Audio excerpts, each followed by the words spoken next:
Welcome back, folks. I am Jon Najarian, and this is today's presentation of 3 at 3. It's the final one we're doing for the week. It is July 23rd, 2021. Our disclaimer is that we are presenting this information for educational and informational purposes only. That you need to understand that all investments involve risk. Intellectual property rights.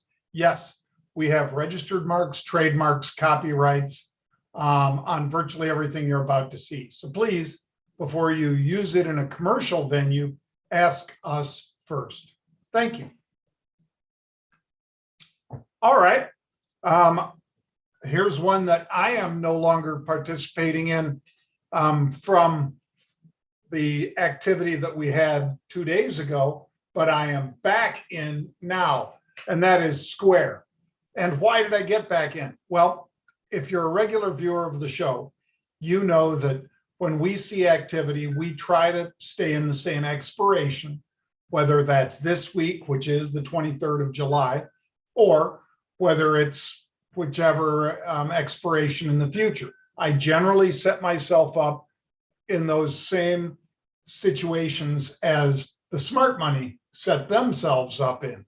So Square at 2:51 2 days ago, before Jack spoke at that B word conference, there is Square moving up over the next couple days. Today trading over 267, bang.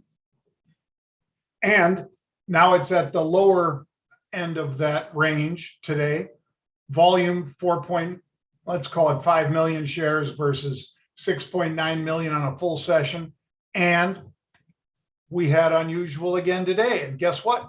They rolled up to the 270s. Now, that's the only reason that I got back in here, because as you know, I took it off yesterday. I got back in because they put on something that expires the end of next week, next Friday.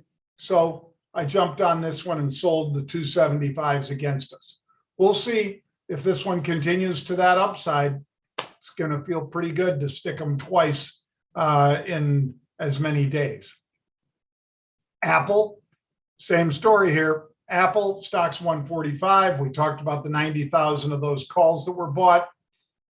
There is where those Apple calls were earlier. And as you see there, the bottom right, the high of the day is 361 already. So these options expire today. I am out of those options. I am still in Apple, and I have rolled so that I have nothing in the July 23rd timeframe. And instead, I'm out on the 30th, and then first week, second week, third week in August, because that's the way I ladder in my calls. All right, let's do the first of today's 3 at 3, and it is Facebook.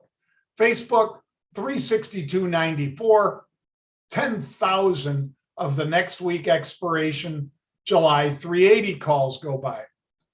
Now that's probably too nice for me to resist, folks, because I'm already in Facebook. I own the stock, and now I'm in this call spread in Facebook. But again, I don't buy the 380s.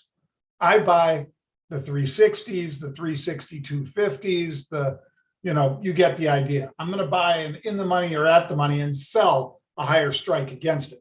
That's my way of moving the odds into my favor. So Facebook, nice move here, 362.94. Well, look at that.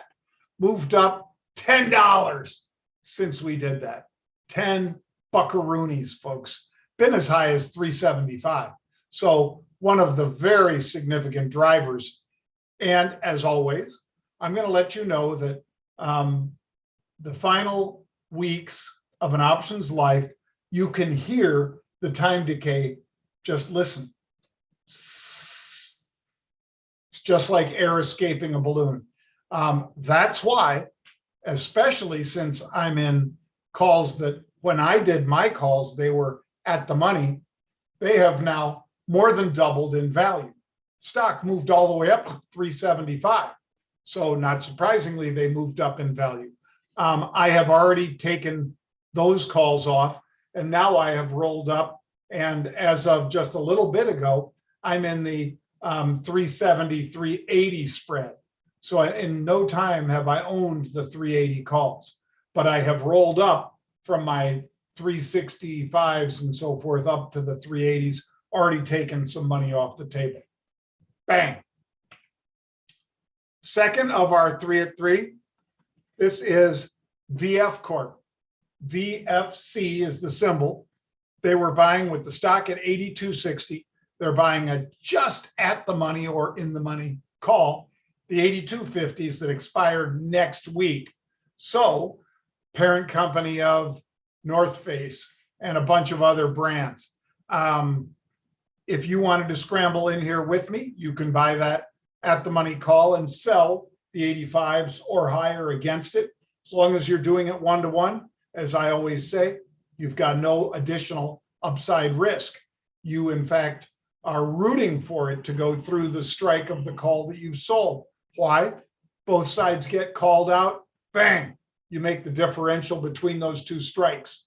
I always try to set myself up, folks, so that if I'm in that, for instance, 382.50, 385, I'm sorry, 82.50 versus the 85s or higher, whatever, if it's a 2.5 point strike differential, I'll try to be in that for less than 70 cents. I will pay 70, but I want to be in there for around 70, 80 cents. Why? Because then I can have a triple. If the call goes deep in the money and that spread cashes out at 250, I've paid 70 or 80 cents for something that goes to $2.50.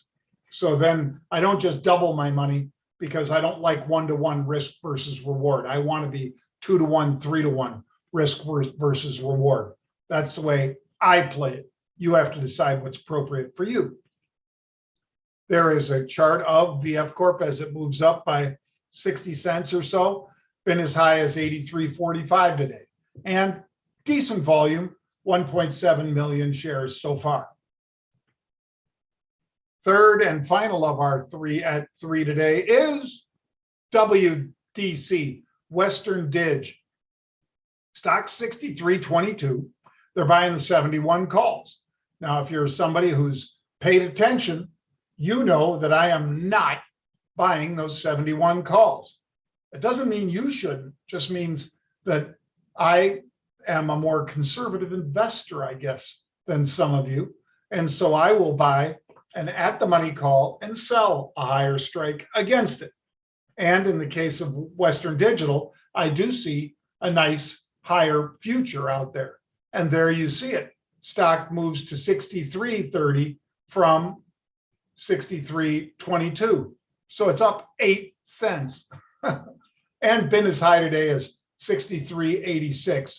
2 million share turnover. I like the stock to push back towards that 70 level as we get the earnings that come in, especially in tech, starting next week. In particular, Apple and the big tech leaders really hit the board next week, Tuesday on, I think. If you'd like to learn more about unusual option activity, by all means, go on over to marketrebellion.com/UOA for unusual option activity. You'll see everything we do there, folks. You'll see the various daily, weekly, monthly subscriptions that you can subscribe to for all of our different offerings at marketrebellion.com. Questions? All right, diving right into the questions now. On Twitter, you can send me those questions at Jon Najarian, JONNAJARIAN. Hood IPO, Sean Liwen Chong, and symbol here is, or his handle rather, is at SLWCHEONG. Sean asks, when Hood, Robinhood, is launched, how do you play it? Well, they're launching in one of the weaker periods, usually, for trading activity. Most of us would focus on August being a time period where, outside of the earnings that are coming our way next week, as soon as those die down, so the next 10 days, let's say, we might see a slowdown in trade. Why? You know why. Everybody's at the beach. They're all doing road trips or whatever. So we know Robinhood is a fabulous success story, and we know it's got what's 15 or 17 million accounts, faster than any broker in history's ever done it. I like it. I will trade it, but I don't suspect that they'll have a lot of oomph in their first quarter as a public company. Alpha Seeker, whose handle is at ARCHEGOS Risk, Archegos Risk. Hey, Jon Najarian, is there any unusual option activity paper in Palantir or SoFi to end the week? Palantir, no. SoFi, no. There was activity in SoFi 2 days ago. It did not work. I have exited the trade. Palantir, last time we had that one was the very beginning of July, and those options that they were buying expired. So as I've said, if the activity that I'm following is in an expiration that has passed, I'm out. I'm not saying I'm smarter than the smart money. I follow the smart money. So if they picked July 16th, regular July expiration for their time frame, that's when I'm in there. I'm not in there past that because they didn't have the confidence to trade something past that. And they're the ones with a lot more capital than any of us. So if the smart money ain't doing it, folks, generally speaking, Sean, or rather Alpha Seeker, I'm not doing it either. Here's those Ukrainian fanny packs. Because my buddy Jeff Mackey, when I said, what about those Ukrainian fanny packs? He was like, what are you talking about, Doc? Well, see those little bags that the guys have around their waists? That's a Ukrainian fanny pack. Now they've got them turned around so they're in the front, probably so that they can have their phones in them and so forth. But I just thought Jeff, in particular, Jeff Mackey, would enjoy a little shot of a Ukrainian fanny pack for your enjoyment alone, Jeff. And that's going to do it for us, folks. Thank you for joining me here today. I am Jon Najarian. You can always check out marketrebellion.com for all our different offerings. I would encourage you to do that. I would encourage you to check out unusual option activity, as well as marketrebellion.com/get started. Because if you're somebody who some of the things I said went right over your head, you need basic. If you're somebody who understood most of it, maybe you need intermediate or advanced, or maybe you need a coach, or maybe you need mentors. We've got all of that. We're a full service educational and support firm make sure you check it out, marketrebellion.com/get started. Now let's get started on the weekend, shall we? Have a nice one, folks.